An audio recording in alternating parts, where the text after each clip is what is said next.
आप देख रहे हैं न्यूज इनसाइडर के साथ प्रोग्राम स्पेशल रिपोर्ट, जिसमें दिन भर की अहम खबरें पहुंचाएंगे आप तक। हिंदुस्तान में हिंदू मेजॉरिटी में नहीं है। All India Muslim personal law board के रकुन मौलाना सज्जाद नुमानी के बयान ने छेड़ दी नई बहस। बीजेपी ने हिंदुओं को तकसीम करने के लगाए इल्जाम। ईरान यूएस डील के बावजूद इसराइल के लेबनान पर हमले जारी, 16 अफराद हलाक। पीओके क्रैकडाउन पर यूरोप में गूंजी कश्मीरियों की पुकार, पाकिस्तान घेरे में, ब्रिटिश पार्लियामेंट तक पहुंचा मामला। ममता बनर्जी को डबल झटका, टीएमसी के 2 बड़े रहनुमा ने दिया इस्तीफा। साल 2026 की हार के बाद टीएमसी में बड़ी हलचल।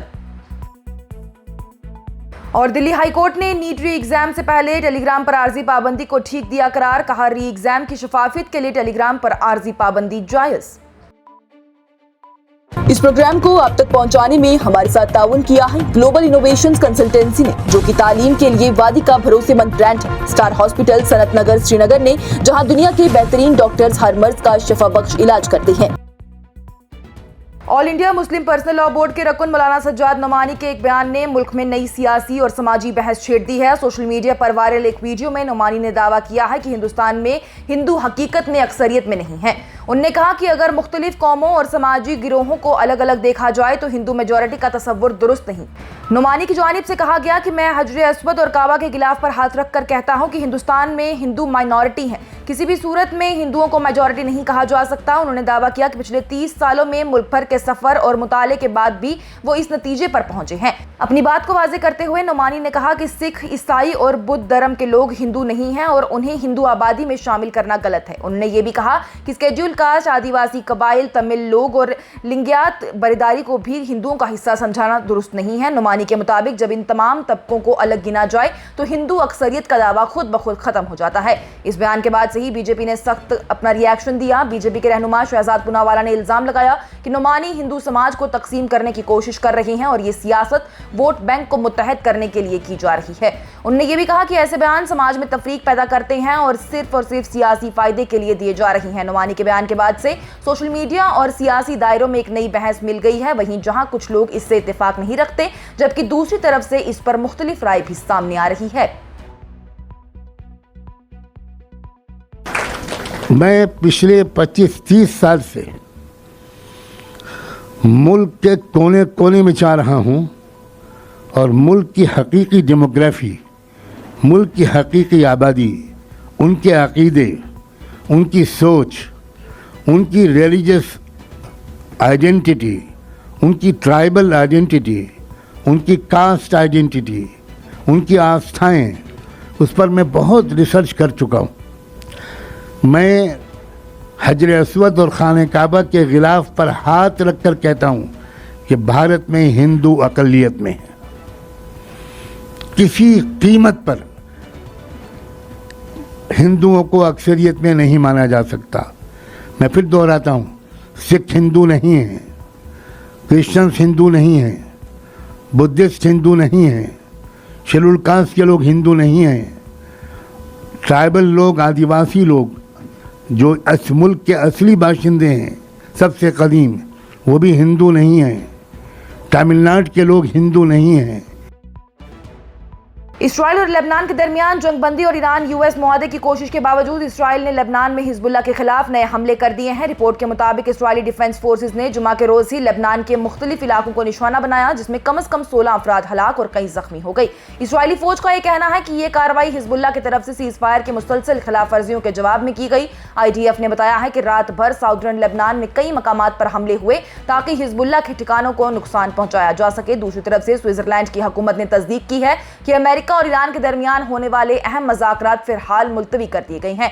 स्विस फॉरेन मिनिस्ट्री ने कहा है कि स्विट्जरलैंड अब भी इन टॉक्स के लिए सहूलत फराहम करने को तैयार है और तैयारियों का अमल जारी है। व्हाइट हाउस के मुताबिक अमेरिका के वाइस प्रेसिडेंट JD वांस भी फिलहाल स्विट्जरलैंड नहीं जा रहे, क्योंकि मुज़ाकरात के मंसूबे अभी तक फाइनल नहीं हुए। व्हाइट हाउस की जानिब से यह भी कहा गया कि अमेरिकन डेलीगेशन तैयार है और जैसे ही जरूरी इंतजामात मुकम्मल होंगे तब बातचीत शुरू की जा सकती है। इस दरमियान तेहरान ने ईरान की सुप्रीम नेशनल सिक्योरिटी काउंसिल ने सख्त लहजे में कहा है कि अगर अमेरिका या दूसरा कोई भी फरीक मुआहदे की खिलाफ वर्जी करता है तो ईरान पहले से तैयार की गई हिकमत अमली के मुताबिक जवाब जरूर देगा। काउंसिल ने यह भी कहा है कि ईरान मुकम्मल एहतियात और बेतमादी के साथ ही मुआहदे के अमल पर नजर रखे हुए है और किसी भी खिलाफ वर्जी पर मुनासिब जवाबी कार्रवाई की जाएगी। बेल्जियम के दारुल हुकूमत ब्रुसेल्स में यूरोपियन पार्लियामेंट के बाहर कश्मीरी डियास्पोरा के अफराद ने पाकिस्तान ऑक्यूपाइड कश्मीर यानी पीओके में आम शहरियों के हलाकतों और इंसानी हकूक की खिलाफ वर्जियों के खिलाफ एहतजाज किए हैं। मुजाहिरीन ने बैनर्स उठा रखे थे जिन पर पीओजेके में इंसानी हकूक की खिलाफ वर्जियां बंद करो, मैयतों को उनके घर वालों के हवाले करो और यूरोप हमारी आवाज सुने जैसे नारे लिखे हुए थे। एहतजाज के दौरान मुकर्रीन की जानिब से इल्जाम लगाया गया कि पीओके में लोगों को कत्ल, गिरफ्तार और गायब किया जा रहा है, जबकि दुनिया और बैनुल-अक़वामी इदारे खामोश तमाशाई बने हुए हैं। एक मुताजिज की जानिब से यूरोपियन पार्लियामेंट की इमारत की तरफ इशारा करते हुए कहा गया कि यह जमहूरियत और इंसानी हकूक की अलामत है, लेकिन पीओके में लोगों के साथ होने वाले वाकयात पर इसकी खामोशी अफसोसनाक है। दूसरी तरफ से ब्रिटेन में कंजर्वेटिव पार्टी के रहनुमा और मेंबर पार्लियामेंट बॉब ब्लैकमैन की जानिब से भी पाकिस्तानी अथॉरिटीज की कार्रवाई पर सख्त तनकीद की गई। ब्रिटिश पार्लियामेंट में गुफ्तगू करते हुए उन्होंने पीओके में जॉइंट अवामी एक्शन कमेटी के ज़ेरे एहतमाम लोग बुनियादी सहूलियात जैसे खुराक, बिजली और सेहत की सहूलियात के लिए पुरअमन एहतजाज कर रहे थे, लेकिन उन पर सख्त क्रैकडाउन किया गया। ब्लैकमैन के मुताबिक रिपोर्ट में कम से कम 11 अफराद के हलाक और कई जख्मी होने का जिक्र है, जबकि एहतजाजी ग्रुप का दावा है कि हलाकतों की तादाद 20 से 30 तक और जख्मियों की तादाद 200 से ज़ायद है। उन्होंने ये भी कहा कि कुछ ब्रिटिश शहरी भी इस तशद्दुद में जख्मी हो चुके हैं और पुरअमन मुजाहिरीन पर लाइव एम्यूनिशन इस्तेमाल किया गया है। मगरबी बंगाल की सियासत में तृणमूल कांग्रेस को एक बड़ा झटका लगा है। साल 2026 के असेंबली इंतखाबात में खराब परफॉर्मेंस के बाद से पार्टी के अंदर बड़ी बेचैनी और इख्तिलाफात सामने आ रही हैं।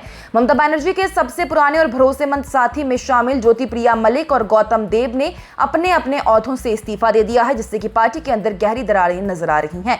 ज्योतिप्रिया मलिक, जिन्हें बालू के नाम से भी जाना जाता है और जो कि साल 1998 में टीएमसी के क़याम होने के वक्त से ममता बनर्जी के साथ रहे हैं, उन्होंने पार्टी के तमाम ओहदों से इस्तीफा दे दिया। कुछ ही दिन पहले उन्हें पार्टी की नेशनल वर्किंग कमेटी में शामिल किया गया था और नॉर्थ 24 परगानाज डिस्ट्रिक्ट की जिम्मेदारी दी गई थी। मलिक ने अपने इस्तीफे की वजह सेहत के मसाइल बताए हैं। उनका यह कहना है कि ब्लड शुगर हद से ज्यादा बढ़ चुकी है और किडनी की हालत भी खराब है, लेकिन सियासी दायरे इस इस्तीफे को सिर्फ सेहत का मामला नहीं बल्कि पार्टी के मुस्तकबिल से जुड़ी एक अहम सियासी पेशरफ्त के तौर पर देख रही हैं। इस दौरान सीनियर रहनुमा गौतम देव ने भी सिलीगुड़ी म्युनिसिपल कॉर्पोरेशन के मेयर के ओहदे से इस्तीफा दे दिया।